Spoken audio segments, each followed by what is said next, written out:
daeth cofleidion yn y Lloegr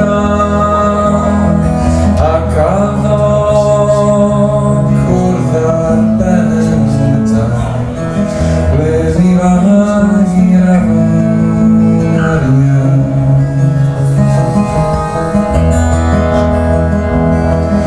yn disglair dros y ddeiad diw'r lleiad byth yn y fer pan godaf law i'n hwpan i